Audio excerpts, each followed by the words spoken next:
Assalamualaikum warahmatullahi wabarakatuh. Selamat pagi, siang, sore, maupun malam, kapanpun teman-teman menonton video ini.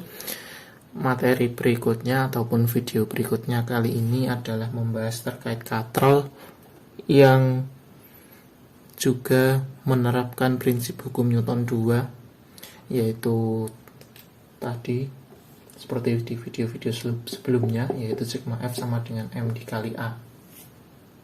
Dimana dalam video ini materi katrol ataupun konsep di sini sedikit lebih kompleks daripada yang lain, daripada materi-materi sebelumnya, yaitu berupa gabungan dari dua materi sebelumnya dan ada materi baru, atau bisa dibilang ada konsep baru.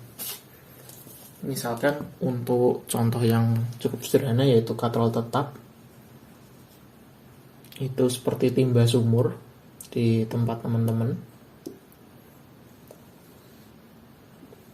seperti ini. Di sini ada dua beban. Ini misalkan beban M1, di sini M2. Nah, di sini otomatis karena ada beban, otomatis ada beratnya dong, yaitu W1 maupun W2. Ini berupa gayanya. Dan karena ini diikat oleh tali, maka talinya itu memiliki tegangan. Dan ini juga notes lagi bahwa di sini diasumsikan bahwa si katrolnya itu tidak ikut berputar. Karena kalau katrolnya nanti ikut berputar, maka di situ timbul momen inersia si katrol, sehingga nanti analisisnya menjadi lebih panjang.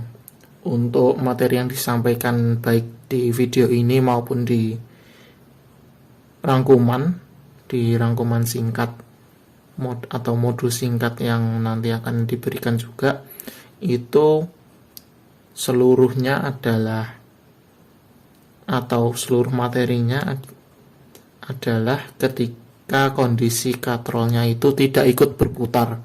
Jadi si tali hanya licin, atau mungkin teman-teman awamnya atau teman-teman biasa kenalnya, yaitu jika katrol licin, ada kondisi tertentu. Jika katrolnya nggak licin, ya seperti tadi ikut berputar, atau seperti kita menimba air di sumur, itu kan katrolnya kan juga ikut berputar. Berarti di situ ada momen inersia yang nanti ya memang terkait sama hukum Newton 2. Namun topik bahasanya nanti agak sedikit melenceng ya. Begitu. Sehingga kalau untuk konsep dari katrol itu menghitungnya sendiri-sendiri. Jadi tinjauannya jadi tinjauan sini sigma gaya yang di benda 1 maupun sigma gaya yang di benda 2. Seperti itu. Ini mengapa T-nya ini sama bukan T1 T2? Karena ya ini sama-sama dikaitkan oleh tali yang sama kan, berarti otomatis nilai T-nya sama, walaupun nanti akibat misalkan ada percepatan ke kiri ataupun ke kanan, nanti menimbulkan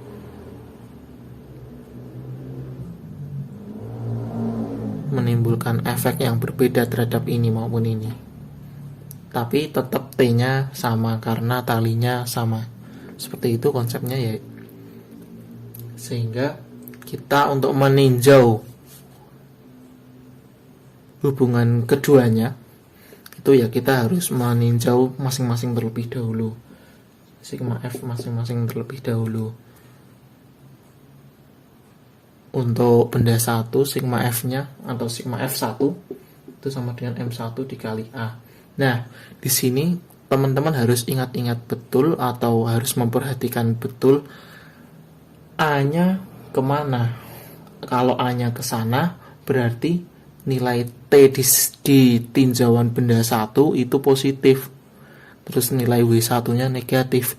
Kalau misalkan A-nya itu ke kiri di kasus ini, ke sana, berarti yang positif justru yang tinjauan benda 2. Seperti itu. Jadi di sini cukup tricky, cukup hati-hati untuk memperhatikan nilai A-nya. Seperti itu. Sehingga untuk tinjauan pertama, jika A-nya ke kanan, jika nilai percepatannya ke kanan, kalau nilai percepatannya ke kanan, otomatis berarti M2-nya, massa 2 lebih besar daripada massa 1.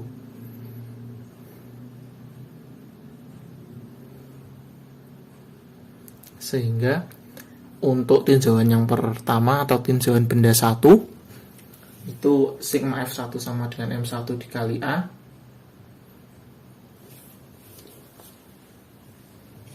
Maka sigma F1-nya itu terdiri dari T dikurangi W1. Kok bisa mas? Kok bisa ini nilai W-nya tuh negatif, T-nya positif? Ya karena T-nya itu arahnya ke sana, searah dengan percepatan benda satunya ke arah sana, dan ini melawan dari percepatan benda satunya, nilai W-nya. Sehingga untuk nilai T dari tinjauan benda 1 ini, tinjau 1,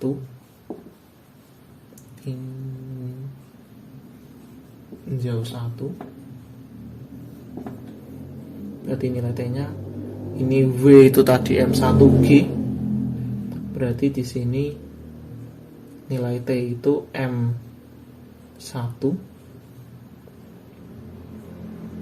A plus G, karena di sini M1A plus M1G, dan M-nya bisa keluar, jadinya seperti ini. Begitu. Ya, atau kalau nggak mau keluar ya berarti M1A plus M1G. Berikutnya untuk tinjauan yang dari benda 2, itu sigma F2 sama dengan M2A. Oh iya, tadi saya belum mention bahwa kenapa A-nya itu sama. Ya karena geraknya itu bareng-bareng. Ketika ini lebih besar daripada M1, maka ini bergerak ke bawah, dan secara bersamaan ini bergerak ke atas, sehingga ya nilai A-nya sama di kedua tinjauan ini. Seperti itu. Otomatis kalau yang F2 ini, karena A-nya ke sana, otomatis ke bawah kan, berarti A-nya, maka yang di sini yang positif adalah W2-nya dikurangi tegangan ininya, talinya, sama dengan M2A, sehingga tegangan tali pada tinjauan kedua atau tinjauan benda 2 itu menjadi M2 G min M2A, atau jika dipersingkat atau dikeluarkan, difaktorkan M2-nya, berarti M2 dikali G min A, seperti itu.